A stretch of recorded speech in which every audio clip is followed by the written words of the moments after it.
मांगे क्या क्या? नमस्कार सर, मैं राष्ट्रीय महिला जाट मंच की सदस्य सुमन हुड्डा किसानों के पक्ष में आज खड़े हैं। और आप ये मेन बात समझिए कि नारी को आगे क्यों आना पड़ा। आज हर कोई किसान भाइयों के साथ है, बट औरत को घर से निकलना पड़ा, ये क्या मजबूरी हुई? आज औरत निकली है, कल को बच्चे भी निकलेंगे। तो हम ना किसी पार्टी के साथ, ना किसी सरकार के साथ, हम हैं सिर्फ अन्नदाता के साथ। किसान पुत्रियां हैं, किसानों के साथ है। उसके बाद मैं अपनी मांगे बताना चाहूंगी।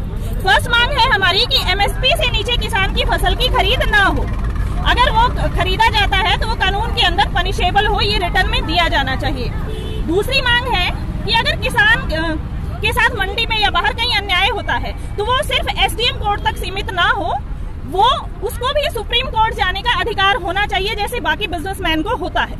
My third point is that APMC act नहीं हटाया जाना चाहिए, बिकॉज उसी से गांवों, शहरों, कस्बों, पुलों, नदियों, सब चीजों का निर्माण होता है। अगर वो हटा दिया गया तो हमारा सारा सिस्टम जो है वो ध्वस्त हो जाएगा। अगर वो हटाते हैं तो उसका ऑल्टरनेट हमें लिखित में दिया जाए, नॉट इन वर्बल सेंस।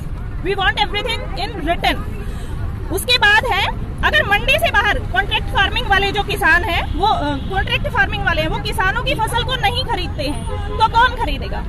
किसान की फसल का 50% नहीं बेचना, हमें 40% नहीं बेचना, हमें बेचना है 100%। तो इस बात की लिखित गारंटी हो कि किसान की 100% फसल खरीदी जाएगी। नेक्स्ट इज स्वामीनाथन रिपोर्ट लागू की जाए।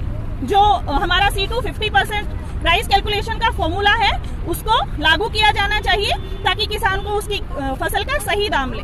Six and last point is कि जो उत्पादन हमारे देश में हो रहा है, जो किसान हमारे देश में उत्पादन कर रहे हैं, उस फसल को हम बाहर से आयात ना करें जब तक हमारी फसल जो देश की है वो यूज ना हो जाए। हमारे किसान को प्रायोरिटी दीजिए, आप दूसरों को क्यों आयात करके प्रायोरिटी दे रहे हैं? बहुत सी हमारी अनाज ऐसे हैं जो हमारे पास ही बहुत आयात में है, तो हम आयात क्यों करें?